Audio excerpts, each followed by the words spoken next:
साधन से जब संध्या मिले तो हर इच्छा हो पूर्ण। भक्ति करे जो प्रेम से वे फल पावे संपूर्ण। हरे कृष्णा। इसी सुविचार के साथ आप सभी का दिन शुभ हो। कान्हा जी का आशीर्वाद आप पर और आपके परिवार जनों पर सदैव ही बना रहे।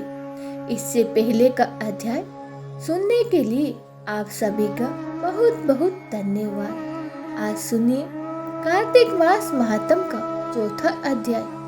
किसी गांव में एक बुढ़िया माई रहा करती थी। वह हमेशा कार्तिक के महीने में व्रत किया करती थी। जब उसका व्रत खोलने का समय होता तो उस समय भगवान कृष्ण आते और एक कटोरा खिचड़ी रखकर चले जाया करते थे।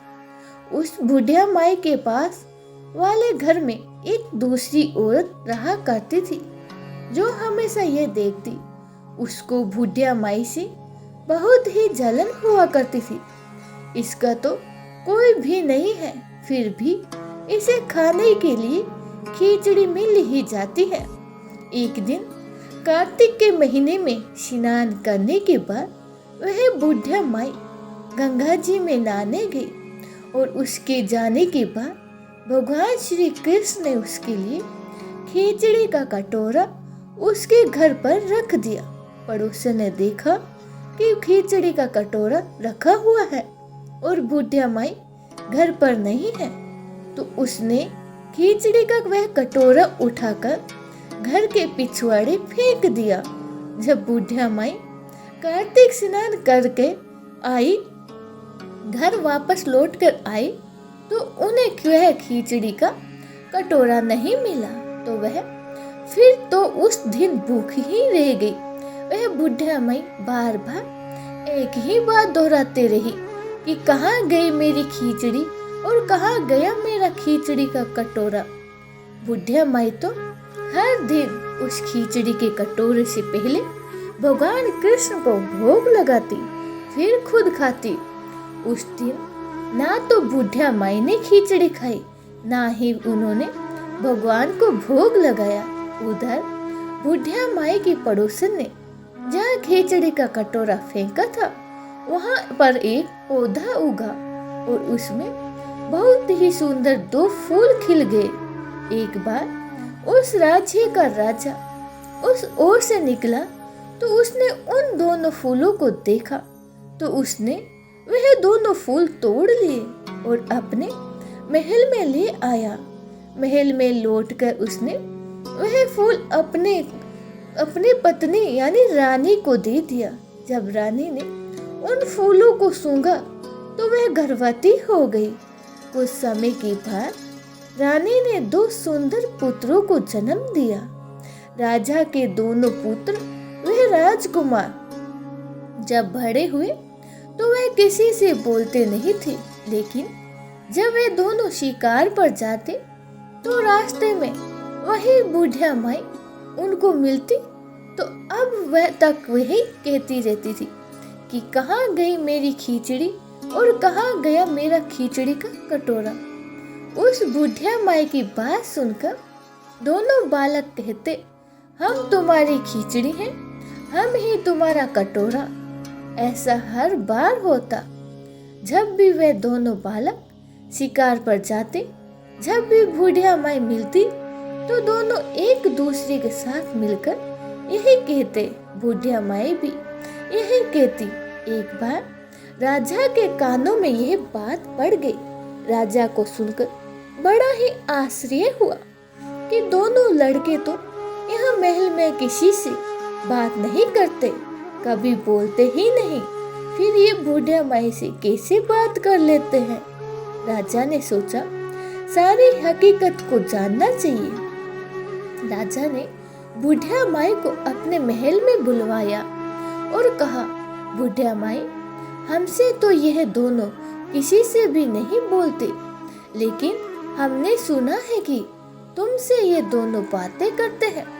बुढ़िया माई कहने लगी, महाराज, मुझे नहीं पता कि दोनों मुझसे क्यों बोलते हैं। मैं तो बस कार्तिक का व्रत किया करती थी और मेरे कृष्ण जी मुझे खिचड़ी का कटोरा भरकर दे जाते थे। एक दिन जब मैं गंगा स्नान करके वापस आई तो मुझे वह खिचड़ी का कटोरा नहीं मिला। बस मैं तब से यही कहने लगी कि कहाँ गई मेरी खिचड़ी और कहाँ गया मेरा खिचड़ी का कटोरा। तब उन दोनों बच्चों ने एक दिन सुना तो कहने लगे कि तुम्हारी पड़ोसन ने वह खिचड़ी फेंक दी थी, उसके 2 फूल बन गए। वह फूल राजा ने तोड़कर ले गए, अपनी रानी को उन्होंने दे दिया। जब रानी ने उन दोनों फूलों को सूंघा तो हम दोनों लड़कों का जन्म हुआ। हमें तो भगवान श्री कृष्ण ने आपके लिए ही भेजा है। सारी बात सुनकर राजा ने बुढ़िया माई को भी महल में ही रहने का आदेश दिया। हे कार्तिक महाराज, जैसे आपने बुढ़िया माई की बात सुनी वैसे ही कार्तिक का व्रत, स्नान और दीप दान करने वाले सभी भक्तों की सुनना। जो कार्तिक स्नान या दीप दान ना कर पाए उन सभी भक्तों की भी आप लाज रखना, उन सभी के दुख दूर करना। प्रेम से बोलिए कार्तिक महाराज की जय हो, भगवान श्री कृष्ण की जय हो। आइए भक्तों, अब सुनते हैं कार्तिक मास महात्म में आगे का अध्याय। सौनका आदि ऋषियों से श्री सूत जी महाराज ने आगे कहा, वर्मा जी, अब तक के 5 अध्यायों में भी भक्त कथा सुनकर देवर्षि नारद जी गदगद हो गए। वह ब्रह्मा जी को प्रणाम करके विनम्र भाव से बोले, नारायण नारायण। हे पितामह, आप कृपा करके कार्तिक मास के महत्व का विस्तार पूर्वक वर्णन कीजिए। नारद जी के मुख से यह बात सुनकर श्री ब्रह्मा जी बोले, हे पुत्र, तुम तो बहुत ही उदार और सभी प्राणियों का भला चाहने वाले हो, इसीलिए मृत्यु लोक के निवासियों के भले के निमित्त ऐसे ऐसे प्रश्न पूछ रहे हो। सुनो, आज मैं तुम्हें ऐसी कथा कहूँगा जिसके पढ़ने और सुनने मात्र से ही समस्त पापों का नाश हो जाता है। अपनी बात को आगे बढ़ाते हुए श्री ब्रह्मा जी ने कहा, सुनो नारद, साधु संतों का सत्संग अति पावन और दुर्लभ होता है। ये संसार भय को दूर कर देता है और ज्ञानी ध्यान को मोक्ष प्रदान करता है। जिनकी जैसी कामना होती है उसकी वह कामना भी पूरी हो जाती है। जिस तरह से गंगा जी पाप को धो देती है और सूर्य पापों को कर देता है, ठीक उसी प्रकार संत समागम पाप, ताप और दीनता तीनों को ही नष्ट कर देता है। आदि शरण का साधु समागमन भी मोक्ष प्रदान करने वाला होता है। इतनी बात सुनकर तमाम से ऋषि और मुनि ने कहा कि हे सूत जी, अब आप कृपा करके कार्तिक मास महात्म का इतिहास और प्रसंग सुनने की कृपा कीजिए। तब श्री सूत जी बोले, हे ऋषियों, एक समय चंद्रबधीन और कमल के समान कमल नैनी श्री सत्यभामा ने मन ही मन विचार किया कि मैं धन्य हूँ जिसके पति देव स्वयं ही त्रिलोकी के नाथ भगवान मधुसूदन है और वे 16,108 रानियों में सबसे बढ़कर मुझे ही प्रेम करते हैं। जिस कल्प वृक्ष की पृथ्वी पर बसने वाले प्राणी बात तक नहीं जानते, वह कल्प वृक्ष स्वयं मेरे आंगन में लगा हुआ है। ऐसा विचार कर सत्यभामा ने एक दिन श्री कृष्ण भगवान से कहा, हे प्रभु, मैं आपसे एक बात पूछती हूँ। आशा है कि आप मेरे हित के लिए मेरी इन बातों का उत्तर देने की कृपा करोगे। सत्यभामा की ये बातें सुनकर भगवान श्री कृष्ण सत्यभामा का हाथ पकड़कर कल्प वृक्ष के नीचे ले गए भगवान ने कहा, हे सत्यभामा, मैं अपनी सब रानियों में से तुम ही सबसे प्रेम मानता हूँ। मैंने तुम्हें स्नेह के वश में सूर्यराज इंद्र से विरोध करके यह कल्प वृक्ष स्वर्ग से लेकर आया हूँ, तुम्हारे आंगन में लगा दिया है। मैं तुम्हारे लिए ना देने वाली अध वस्तु भी दे सकता हूँ और ना कहने वाली बात भी कह सकता हूँ। इसीलिए अगर तुम मुझसे गुप्त से गुप्त भी बात पूछोगी तो भी मैं वह तुम्हें बता दूंगा। भगवान श्री कृष्ण की बात सुनकर सत्यभामा गदगद हो गए। बोली, हे स्वामी, अगर आप मुझसे इतने ही प्रसन्न हैं तो मुझसे यह भी बताने की कृपा कीजिए कि मैंने पूर्व जन्म में ऐसा क्या शुभ कार्य किया था जिससे मुझे आपकी अर्धांगिनी बनने का सद्भाव भाग प्राप्त हुआ है और आपके साथ गरुड़ पर बैठकर भरमय लोक और इंद्र लोक में आने जाने का सुअवसर भी मुझे मिल गया है। हे नाथ, पूर्व जन्म में मैं कौन थी और किसकी कन्या थी, सो आप मुझे विस्तार पूर्वक सुनने की कृपा कीजिए। सत्यभामा की ये बात सुनकर भगवान श्री कृष्ण मुस्कुराकर बोले, हे सत्यभामा, मैं तुम्हें समस्त वृत्तांत विस्तार पूर्वक सुनाता हूँ। तुम एकाग्र होकर चित्त होकर सुनो।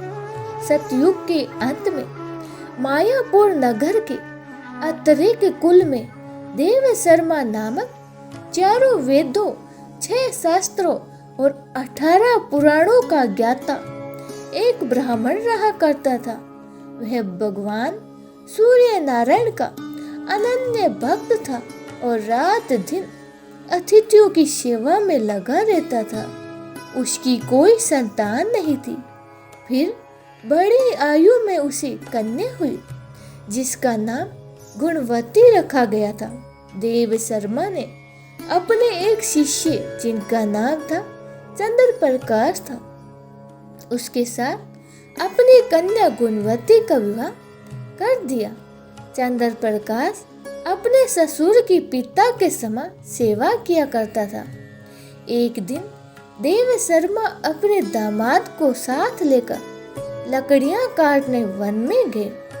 वन में उन्होंने इधर उधर फिरते हुए एक महाभयानक राक्षस को देखा।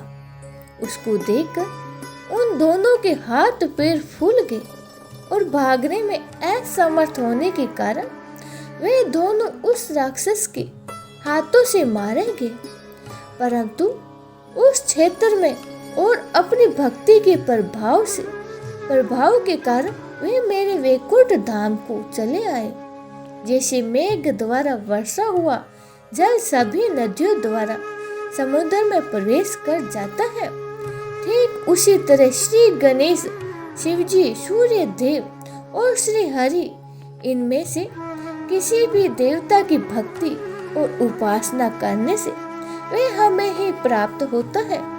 इसी से वह सूर्य भक्त हमारे दूतों के द्वारा पुष्पक विमान में बैठकर हमारे लोक में पहुंचा दिए गए।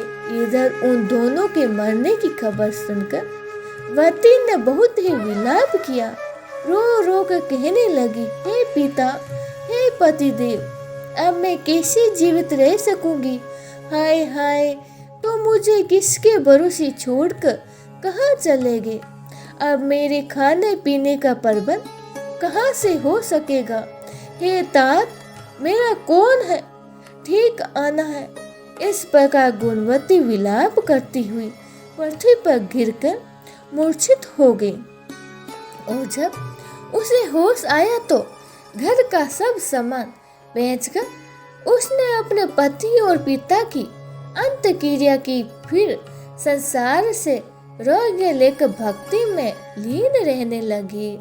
इस प्रकार करते करते कार्तिक मास आ गया और तब वह विधि विधान से कार्तिक मास का स्नान करने लगी और साथ ही साथ एकादशी का व्रत भी करने लगी।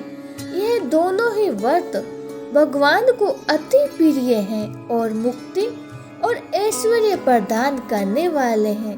हे प्रिय, कार्तिक मास में तुला के सूर्य में जो प्रातः काल स्नान, जागरण और दीप दान करते हैं, उनके जन्म जन्मांतर के पाप नष्ट हो जाते हैं। जो मंदिर में प्रातः काल झाड़ू लगाते हैं, भगवान का पूजन करते हैं, वह जीवन मुक्त हो जाते हैं, अर्थात बार बार जीवन मरण के बंधन में नहीं बंधते हैं। जो कार्तिक मास में तुलसी जी का पौधा लगाकर उसकी पूजा अर्चना करते हैं, दीप दान करते हैं, वे फिर इस संसार में दोबारा जन्म नहीं लेते हैं। एक दिन गुणवती जवर से पीड़ित हो गई और असहनीय होते हुए भी वह गंगा स्नान को कष्ट सहते हुए गई और स्नान करने को गंगा जी में प्रवेश करते हैं मारे शीत के उसका सारा शरीर थर थर कांपने लगा और वह शिथिल होकर वहीं गिर पड़ी। उसी समय भगवान विष्णु के दूत सुंदर विमान लेकर आए और उसी विमान में बिठाकर विष्णु लोक को ले गए। यह सब कार्तिक के स्नान और व्रत का ही प्रभाव था। त्रेता युग के पश्चात द्वापर युग आया तो पृथ्वी पर कंस जैसे दैत्य ने महा उत्पात किया।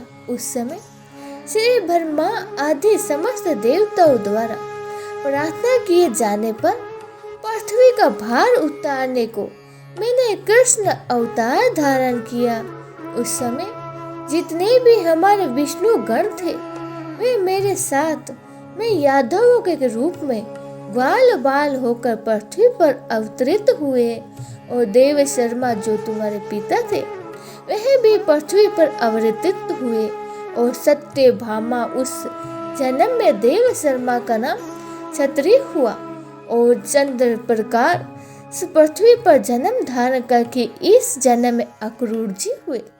तुम उस जन्म में गुणवती थी, अब तुम ही इस पृथ्वी पर जन्म धारण करके सत्यभामा हुई और कार्तिक मास में किए गए व्रत स्नान दान से ही तुम हमारी प्रिय हुई। तो तुमने आज जन्म तुलसी जी के वृक्ष को सींचकर उसका पालन किया है। इसी कारण से तुम्हारे आंगन में आज कल्प वृक्ष है और कार्तिक मास में तुमने जो दीप दान किया था इसी से तुम्हारे घर में लक्ष्मी जी का प्रकाश है। कार्तिक मास में व्रत आदि करने से जो तुमने काया कष्ट सहन किया था उसी से तुम मेरी अर्धांगिनी हुई। जो कोई कार्तिक मास में व्रत आदि करता है वह मुझे तुम्हारे ही समान प्रिय हो जाता है। हे प्रिय, अन्य दूसरे जप तप ज्ञान यज्ञ दान आदि कार्तिक मास के 16वें भाग के बराबर भी नहीं होते हैं। सत्यभामा जी को उनके जन्म का पूर्व तत्वृत्तांत सुनकर भगवान श्री कृष्ण मौन हो गए। हरे कृष्णा। आज के अध्याय में बस इतना ही।